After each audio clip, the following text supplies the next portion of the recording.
प्रधानमंत्री जी के हनुमान आप खुद को कहते हैं। ये हनुमान जो है बिहार की नैया पार लगाएंगे, बिहार में एक बड़ी भूमिका निभाएंगे, जीत दर्ज करवाएंगे एनडीए के लिए।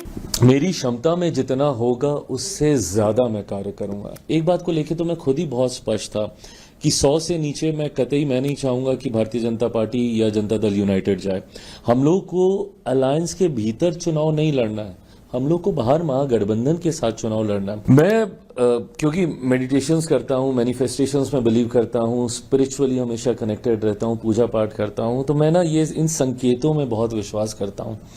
और इसीलिए मुझे लगता है भाजपा ने जैसे ही 29 मुझे बोला भी, जो मैंने कहा कि एक सीट मेरी रह गई, तो मैंने उसको आसानी से रहने दिया, क्योंकि मैं मान रहा था कि ये महज संजोग नहीं हो सकता कि पूरा नेगोशिएशन एक ऐसी संख्या पे आकर रुक जाए जो संख्या मेरी पार्टी के लिए बहुत महत्वपूर्ण रही है, जिस संख्या का आशीर्वाद मेरे पिता को भी प्राप्त हुआ। मेरा और जदयू के बीच में रत्ती भर का कॉन्फ्लिक्ट नहीं था। चाचाओं के साथ आपकी कुंडली जो है कहीं मैच नहीं खाती है। आपके चाचा की बात की जाए पशुपतिनाथ पारस जी की, उसके बाद अब नीतीश जी, जिनको आप चाचा ही मानते हैं, लेकिन पिछले जब चुनाव हुआ 2020 में आपको एक उपाधि दे दी गई कि वोट कटवा की भूमिका आपने निभाई, बहुत सारे जेडीयू के वोट कटे। देखिए, मैं परिस्थितियों को इसका दोष दूंगा। 2020 की परिस्थितियां ऐसी थी कि गठबंधन के भीतर रहना मेरे लिए संभव नहीं था। सो of course when I talk about Bihar first, Bihari first, मैं इसमें समावेशी विकास की मैं बात करता हूं। अनलाइक दूसरे युवा नेता जो बिहार के हैं, युवाओं की बात करते हैं, बट युवाओं को जाति में बांटकर देखते हैं। उनका अपना एमवाई समीकरण है, तो उनको मुस्लिम युवा अलग दिखते हैं, उनको यादव युवा अलग दिखते हैं। मेरे लिए युवा अपने में एक बहुत बड़ी आबादी है, और जब मैं अपने एमवाई समीकरण की बात करता हूं तो मेरे एम में महिलाएं हैं जो कि देश की नहीं दुनिया की आधी आबादी हैं, और मेरे वाई में युवा हैं। तो मैंने हमेशा इस बात को माना, विनम्रता से स्वीकार किया कि शायद आज मेरे लोजपा की हैसियत उतनी नहीं हो कि हम लोग अकेले चुनाव लड़े और हम लोग जीते। अब क्या बोलेंगे तब क्या बोलेंगे, पर मैंने तो कभी कुछ बोला ही नहीं, और मैंने इस परंपरा को हमेशा निभाया है that during negotiations I don't talk much to the media, because वो सिर्फ कंफ्यूजन क्रिएट करता है। मैंने हमेशा गठबंधन धर्म की मर्यादा को निभाने का मैंने कार्य किया। मैंने हमेशा इस बात को माना है, और मैं मानता हूं कि गठबंधन की बातें गठबंधन के भीतर ही होनी चाहिए। कुर्ते फट रहे हैं, और मतलब जो परिस्थिति महागठबंधन की बनी है इस समय, क्या लग रहा है आपको कहाँ है? टिकट का भी अभी तक कुछ क्लैरिफाई नहीं हो पाया है, इधर जीत का भी दावा कर रहे हैं, पिछले दिनों वोटर अधिकार यात्रा भी निकली, बहुत कुछ हुआ, लेकिन अभी तक कुछ क्लैरिफाई नहीं हो पाया। क्या लग रहा है आपके विरोधियों की स्थिति? अगर आप इसको रायता बोलिएगा तो महागठबंधन को क्या बोलिएगा? वहां पे फिर क्या फैला हुआ? वहां पे तो मुझे लगता है रायता की सुनामी आ गई होगी फिर।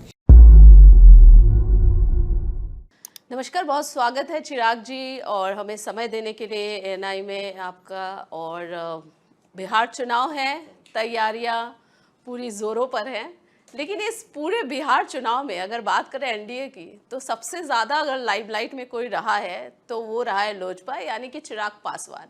क्या वजह रही? मुझे नहीं पता क्या वजह है। मुझे लगता है कि हर गठबंधन की एक अपनी अहम भूमिका होती है, और जब सीटों के बंटवारे, सीटों के चयन, प्रत्याशियों के चयन, जब विभिन्न बिंदुओं पे चर्चा होती है, तो हर दल की एक अपनी अहमियत होती है। तभी ये दल एक साथ मिलकर गठबंधन बनाते हैं, और ताकत इवेंचुअली उस गठबंधन की ही होती है। मैंने हमेशा इस बात को माना, विनम्रता से स्वीकार किया कि शायद आज मेरे लोजपा की हैसियत उतनी नहीं हो कि हम लोग अकेले चुनाव लड़े और हम लोग जीते, जो हम लोगों ने 2020 में हम लोगों ने किया भी था। पर मैं मानता हूं तब से लेकर अभी तक पार्टी और बहुत मजबूत हुई है। बट अगर हम लोग ऐसा नहीं भी कर पाए अकेले लड़के जीतने का काम, पर दाल में नमक का काम तो हम लोग जरूर कर सकते हैं। और मुझे लगता है घटक दल की एक अहम भूमिका होती है कि उनका छोटा ही कॉन्ट्रीब्यूशन सही, बट वो कॉन्ट्रीब्यूशन इज नीडेड, बिकॉज वो जो एक एक्स्ट्रा पुश चाहिए होता है किसी भी सीट को जीतने के लिए, उसमें उन सहयोगी दलों की एक अहम भूमिका होती है। तो मुझे लगता है कि उसी भूमिका में हम पांचों दल एक दूसरे का साथ निभाने का कार्य कर रहे हैं। पांडव की बात हो रही है कि आप सब 5 पांडव हैं, लेकिन अगर बात करें तो आपको नहीं लगता कहीं ना कहीं ये पूरा प्रेशर पॉलिटिक्स हुआ लोजपा की तरफ से? 29 सीट्स, मतलब ये हो रहा था कि चिराग अब क्या बोलेंगे, तब क्या बोलेंगे, मीटिंग्स पे मीटिंग्स चल रहा है, कुछ क्लैरिफिकेशन नहीं हो पा रहा था एनडीए सीट शेयरिंग को लेकर। मतलब पूरा फोकस अगर देखा जाए सीट शेयरिंग का तो पूरा लोजपा पर चला गया था। चिराग क्या बोलेंगे, 29 सीट्स आपको मिले, क्या वजह रही, क्या ऐसा आपने कहा जादू किया या क्या कन्विंस किया, क्या नेगोशिएशन किया कि 29 सीट्स आपके खाते में? अब क्या बोलेंगे तब क्या बोलेंगे, पर मैंने तो कभी कुछ बोला ही नहीं। और मैंने इस परंपरा को हमेशा निभाया है that during negotiations I don't talk much to the media because वो सिर्फ कंफ्यूजन क्रिएट करता है। जस्ट टू रियलाइज की खामोशी भी कंफ्यूजन ही क्रिएट कर रही थी, मेरा नहीं बोलना भी उतनी ही मुझे लेके कंट्रोवर्सीज बाहर क्रिएट कर रहा था। बट मैंने हमेशा गठबंधन धर्म की मर्यादा को निभाने का मैंने कार्य किया, मैंने हमेशा इस बात को माना है और मैं मानता हूं कि गठबंधन की बातें गठबंधन के भीतर ही होनी चाहिए। कोई मतलब नहीं है इन बातों का बाहर जाने का। ऐसा नहीं है कि गठबंधन का कोई भी दल एक दूसरे का विरोधी है, बट हर कोई अपना एक हिस्सा चाहता है गठबंधन में, सीट शेयरिंग में। हर कोई चाहता है कि उनकी मजबूती हो। हर किसी की पार्टी में मजबूत कार्यकर्ता नेता सब होते हैं और हर कोई एक दूसरे के लिए लड़ना चाहता है। हर कोई चाहता है कि ज्यादा से ज्यादा हिस्सा मुझे कैसे मिल जाए। कई बार इसको लेकर चर्चाएं होती हैं, आर्ग्यूमेंट्स होती हैं, बट मैंने हमेशा इन बातों को पर्दे के पीछे ही मैंने रखने का कार्य किया।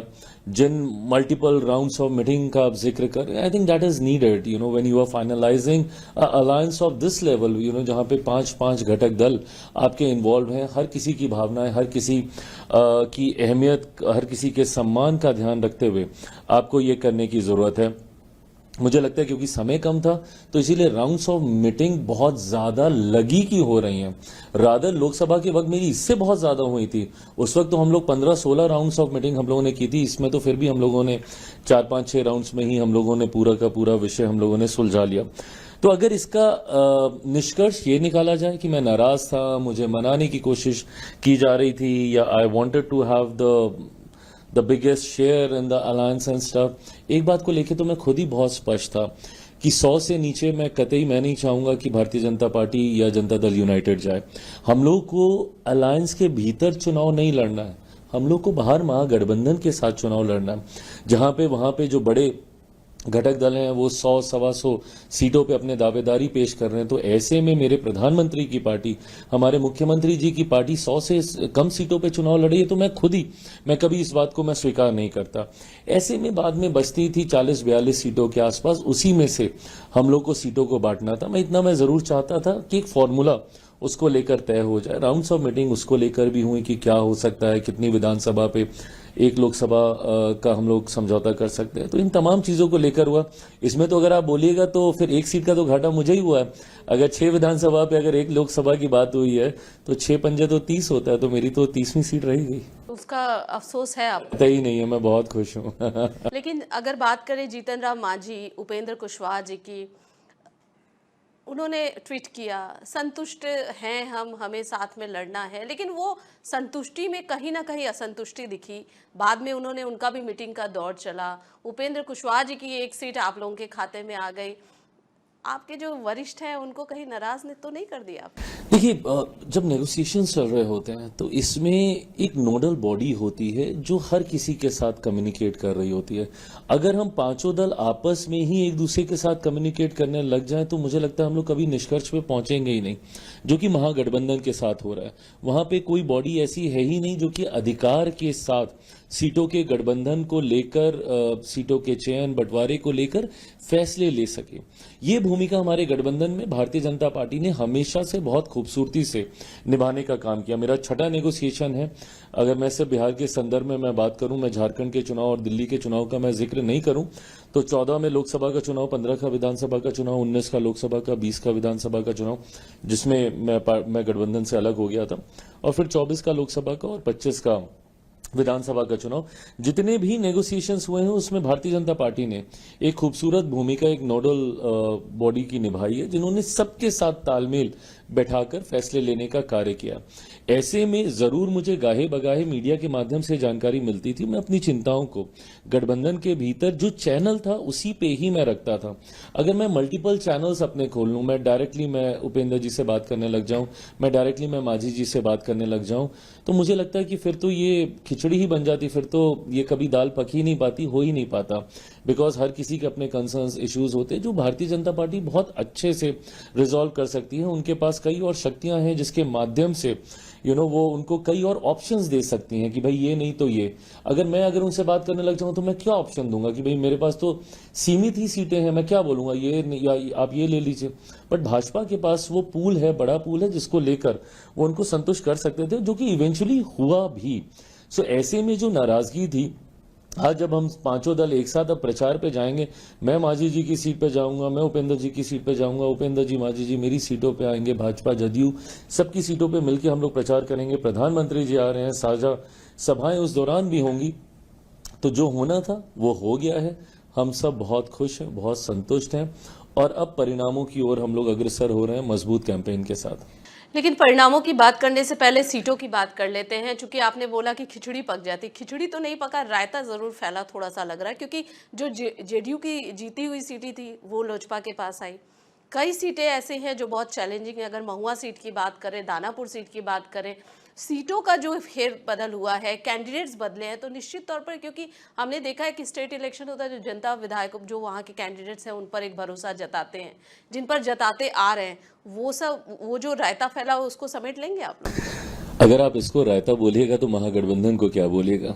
वहां पे फिर क्या फैला हुआ है? वहां पे तो मुझे लगता है रायता की सुनामी आ गई होगी। फिर मैं ये मानता हूं कि ये गठबंधन की खूबसूरती होती है कि एक दूसरे का हाथ पकड़कर आप आगे चलिए। पहली बात तो मैं इस बात को बहुत स्पष्ट तौर से मैं क्लियर कर दूं, एंड व्हेन आई से दिस, मैं पूरी गंभीरता के साथ मैं इसको बोलता हूं। If you want me to swear upon anybody, I will do that also. मेरा और जदयू के बीच में रत्ती भर का कॉन्फ्लिक्ट नहीं था, किसी भी सीट को लेकर नहीं। भाजपा ने इतनी खूबसूरती से इस नेगोशिएशंस को किया, मुझे 29 सीटें मिली थी। इन्होंने मुझसे आग्रह किया कि आप बफर रखते हुए एक पूल तैयार करके दे दीजिए 35-38 सीटों का, जिसमें से हम आपकी सीटें सेलेक्ट करके दे दें। नहीं होगा तो फिर आप मुझे 10 और सीटों का, 15 और सीटों का पूल दीजिएगा, फिर हम लोग उसमें चर्चा करें। बट जो पहले राउंड में ही मैंने 38 सीटें दी, मेरी 29 की 29 तो उसी में से ही फाइनल हो गई। तो मेरे पास तो कॉन्फ्लिक्ट का कोई कारण ही नहीं था। जिन सीटों का आप जिक्र कर रही हैं उन सीटों को मांगा गया। इतना जरूर है कि कुछ सीटें जहां पे संभवतः मेरे प्रत्याशी थे, मैं चाहता था कि उनको चुनाव लड़ने का मौका मिले, उनको ये मौका जदयू के द्वारा दिया गया, उनको ये मौका भाजपा के द्वारा दिया गया। सिमिलरली भाजपा के कोई एक आध प्रत्याशी जो चुनाव की पुरानी तैयारी कर रहे थे, और क्योंकि वो सीट मेरे पास आ गई थी तो उनको मैंने मौका दिया अपने सिंबल पे चुनाव लड़ने का। और मुझे लगता है कि गठबंधन की खूबसूरती यही होती है, महागठबंधन की तरह नहीं कि कांग्रेस के सामने राजद भी अपने प्रत्याशी उतार रही है, राजद के सामने कांग्रेस भी अपने प्रत्याशी उतार रही है।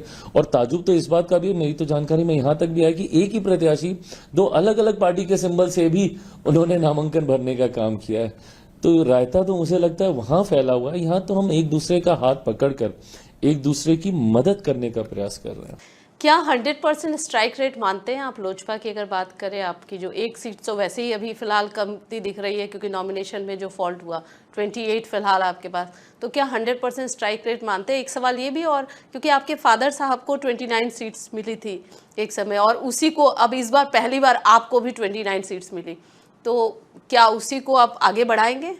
मैं क्योंकि मेडिटेशंस करता हूँ, मैनिफेस्टेशंस में बिलीव करता हूँ, स्पिरिचुअली हमेशा कनेक्टेड रहता हूँ, पूजा पाठ करता हूँ, तो मैं ना ये इन संकेतों में बहुत विश्वास करता हूँ। और इसीलिए मुझे लगता है भाजपा ने जैसे ही 29 मुझे बोला भी, जो मैंने कहा कि एक सीट मेरी रह गई, तो मैंने उसको आसानी से रहने दिया, क्योंकि मैं मान रहा था कि ये महज संजोग नहीं हो सकता कि पूरा नेगोशिएशन एक ऐसी संख्या पे आकर रुक जाए जो संख्या मेरी पार्टी के लिए बहुत महत्वपूर्ण रही है, जिस संख्या का आशीर्वाद मेरे पिता को भी प्राप्त हुआ। तो कहीं ना कहीं मैं I was looking forward to this as a sign from my father कि उन्होंने 29 सीटें जीती थी और आज 29 सीटें मुझे लड़ने का मुझे मौका मिल रहा है। जैसे एक सीट का आपने जिक्र किया, चुनाव आयोग से हम लोग की अभी भी बातचीत चल रही है। हम लोग लीगल भी सारे प्रावधानों पर, विकल्पों पे हम लोग कार्य कर रहे हैं, क्योंकि मैं मानता हूं कि वो एक बहुत ह्यूमन एरर था, जिसकी वजह से उनके नामांकन को फिलहाल के लिए स्थगित रोक दिया गया है। पर मैं मानता हूं कि चुनाव आयोग अगर इस पे विशेष ध्यान देगा और देखेगा तो समझेगा कि बहुत बेसिक ह्यूमन एरर की वजह से ये नामांकन रुका है, और अगर हुआ तो हम लोग वापस 29 सीटों पे हम लोग लड़ेंगे।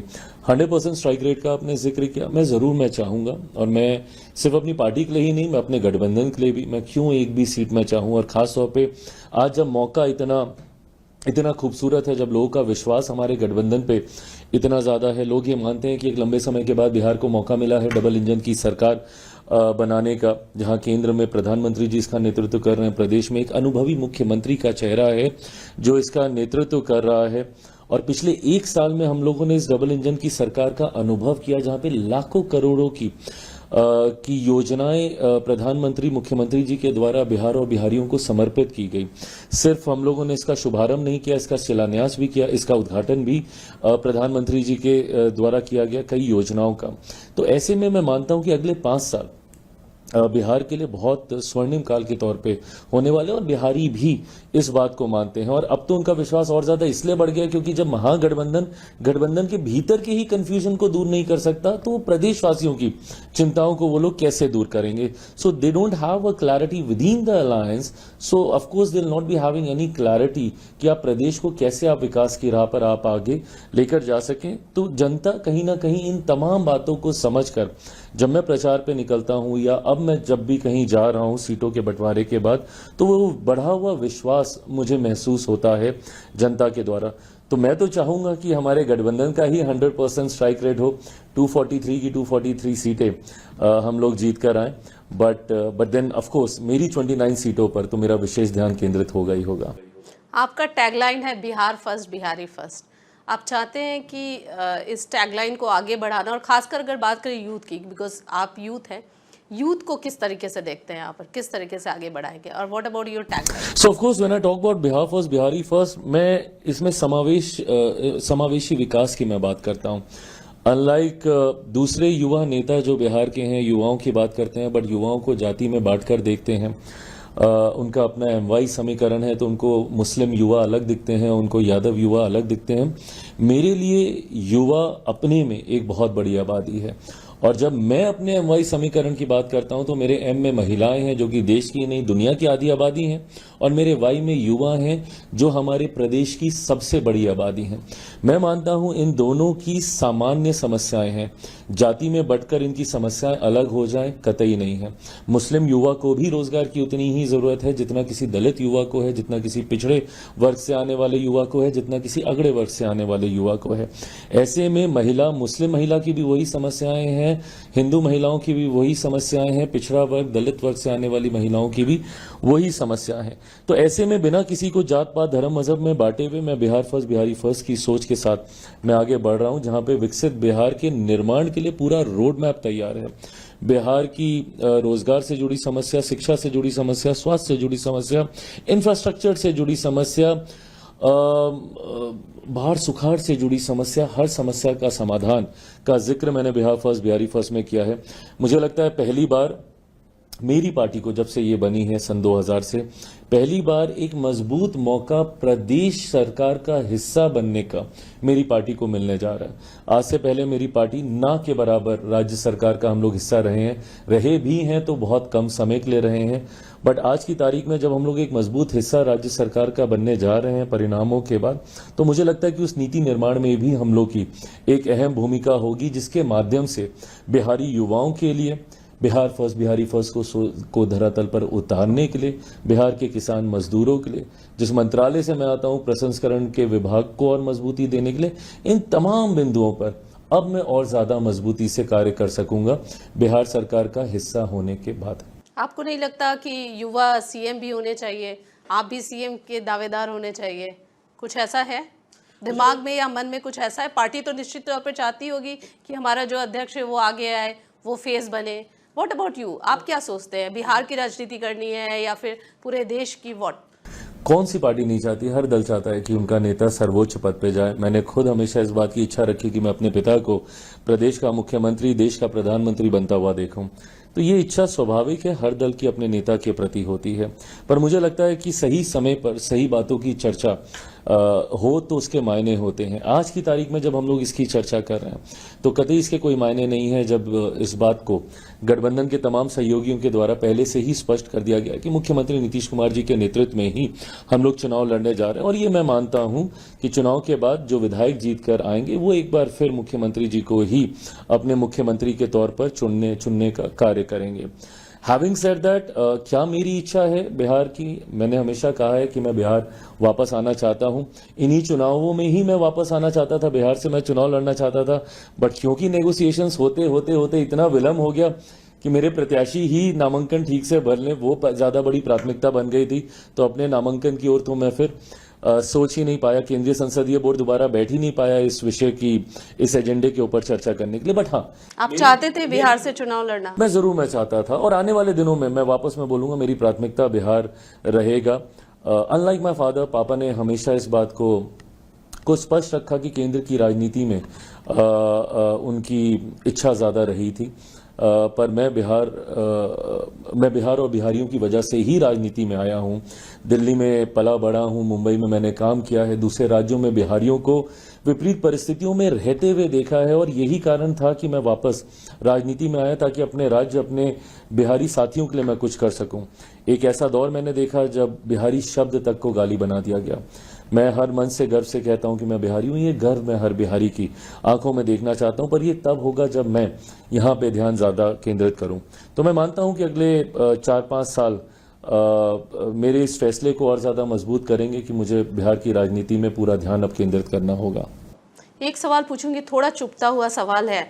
चाचाओं के साथ आपकी कुंडली जो है कहीं मैच नहीं खाती है। आपके चाचा की बात की जाए पशुपतिनाथ पारस जी की, उसके बाद अब नीतीश जी जिनको आप चाचा ही मानते हैं, लेकिन पिछले जब चुनाव हुआ 2020 में आपको एक उपाधि दे दी गई कि वोट कटवा की भूमिका आपने निभाई, बहुत सारे जेडीयू के वोट कटे। उसमें क्या कहना चाहेंगे आप? देखिए, मैं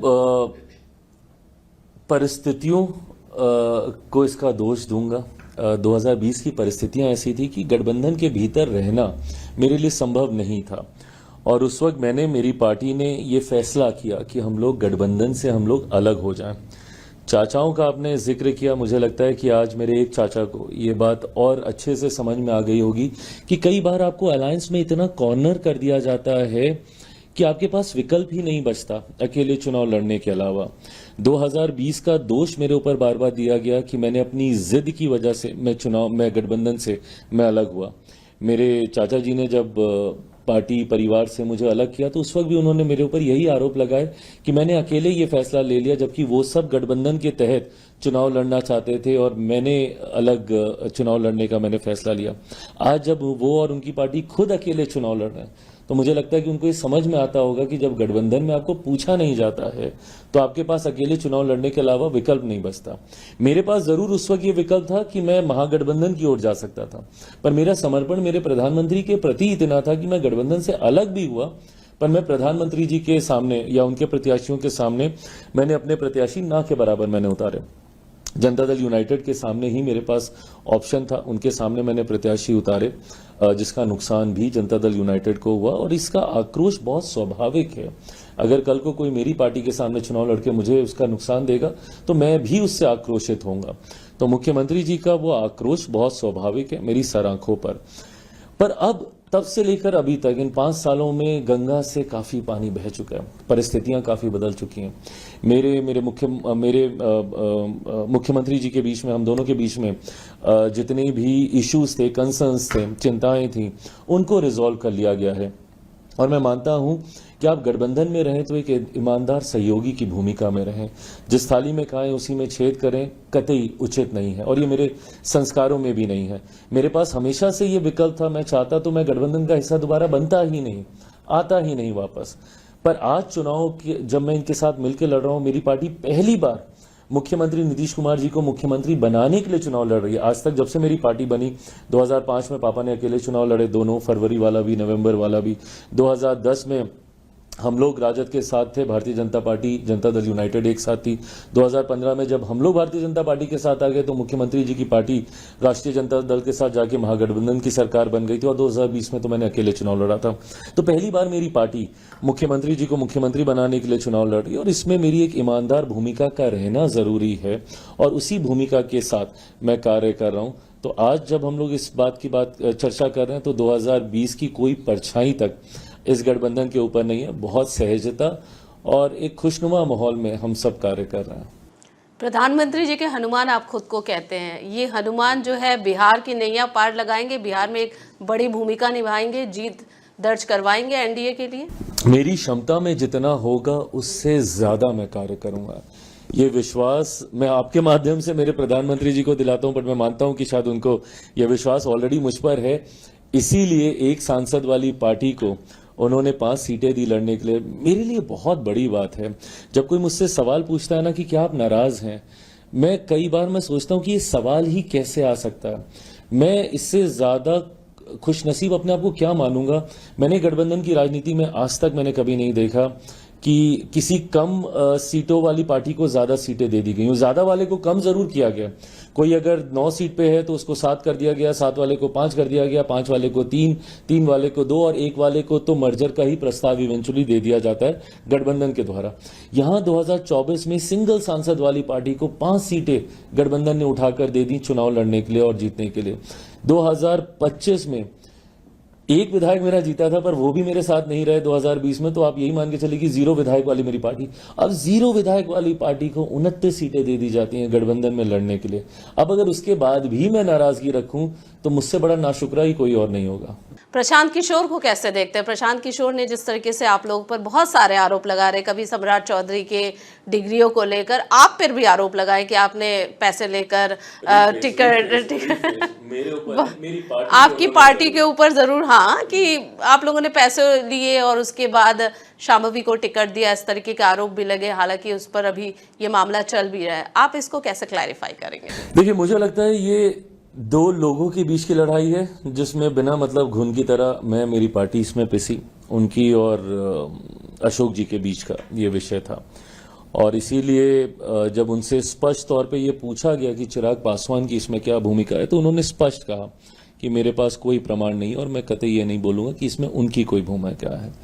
हैविंग सेड दैट, मैं ये मानता हूं कि आज की तारीख में ये एक बहुत जनरल आरोप अब हो गया है कि अगर किसी को टिकट नहीं मिला तो इसने टिकट बेच दिया, उसने टिकट बेच दिया, इसने टिकट खरीद लिया, उसने टिकट खरीद लिया। जो लोग ये आरोप लगाते हैं, मैं कतई उनसे नाराज भी नहीं हूं, क्योंकि मैं उनकी भावनाओं को मैं समझता हूं। I feel them, I literally feel them, क्योंकि मैं जब एक पार्टी को हेड करता हूं, मेरी खुद की भावनाएं मेरे पार्टी के हर कार्यकर्ता के साथ है, जिसको दिन रात धूप गर्मी धूल मिट्टी में मैंने मेहनत करते हुए देखा। और जब मैं उसको टिकट नहीं दिला पाता, जब आप ये पूछते हैं ना कि नेगोशिएशंस में इतने राउंड क्यों हुए, क्योंकि हम लोग एक एक सीट पे एक एक कार्यकर्ता के लिए लड़ रहे होते हैं, एक एक व्यक्ति के लिए हम लोग लड़ रहे होते हैं कि किसी तरीके से ये चुनाव लड़ जाए, ये चुनाव लड़ जाए। बट जब आपकी इतनी बड़ी पार्टी होती है, पिछली बार मैंने 137 सीटों पे चुनाव लड़ा था, आज मैं मात्र 29 सीटों पे चुनाव लड़ रहा हूं।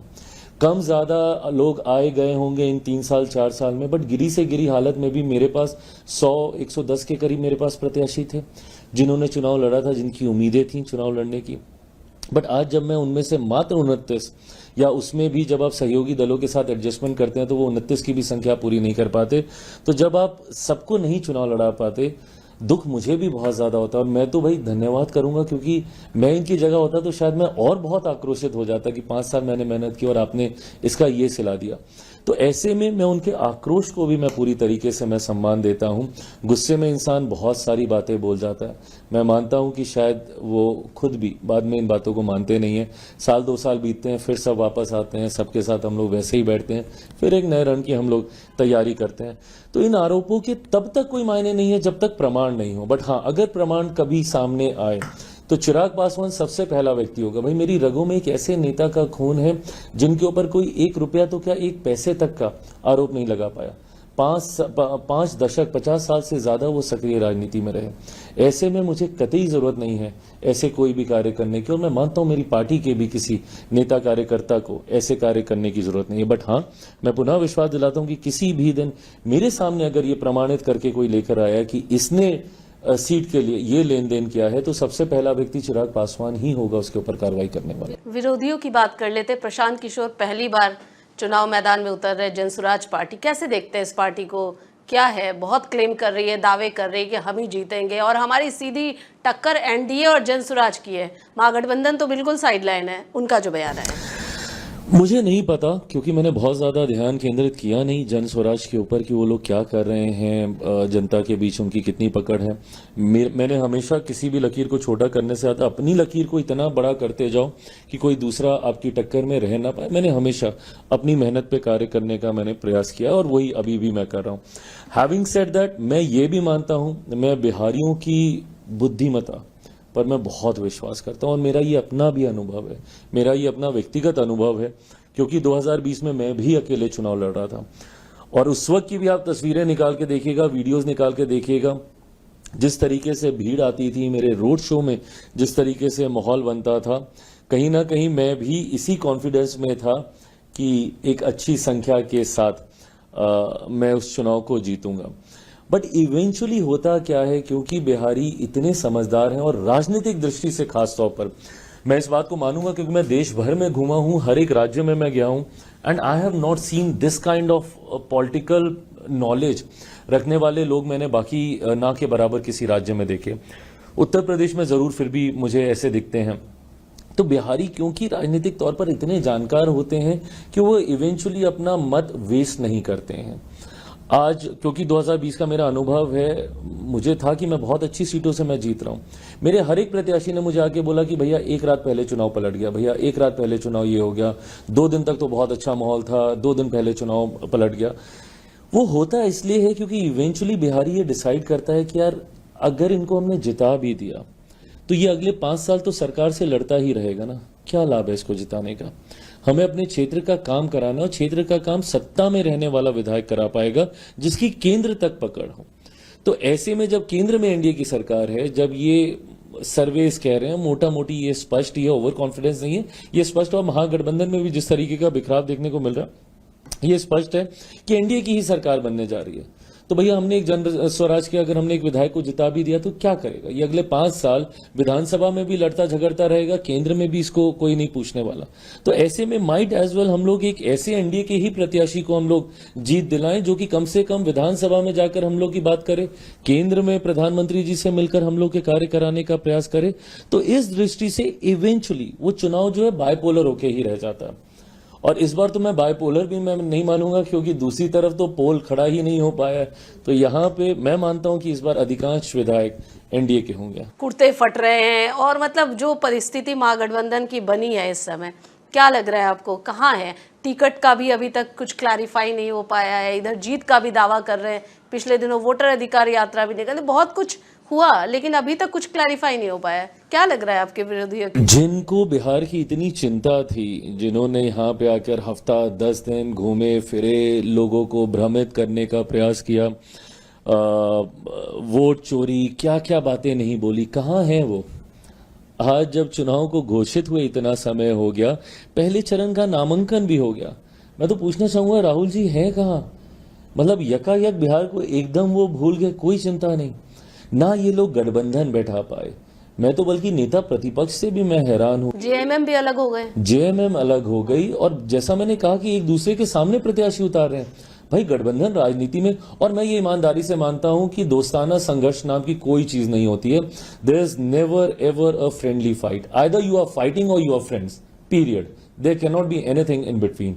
आप एक दूसरे के सामने आप चुनाव भी लड़िएगा। कल किसी एक विधानसभा का मैं देख रहा था जहां पे शायद राजद और कांग्रेस ही एक दूसरे के सामने थे, नहीं आज शायद लेफ्ट का कोई दल था और कांग्रेस एक दूसरे के सामने थे, तो उन्होंने स्पष्ट तौर से कहा कि नहीं हम तो इसको हराने के लिए हम चुनाव लड़ रहे हैं, मैं अपने जीतने के लिए मैं चुनाव लड़ रहा हूं। तो किस बात का दोस्ताना संघर्ष, और क्या इसका संदेश प्रदेश भर में नहीं जाएगा?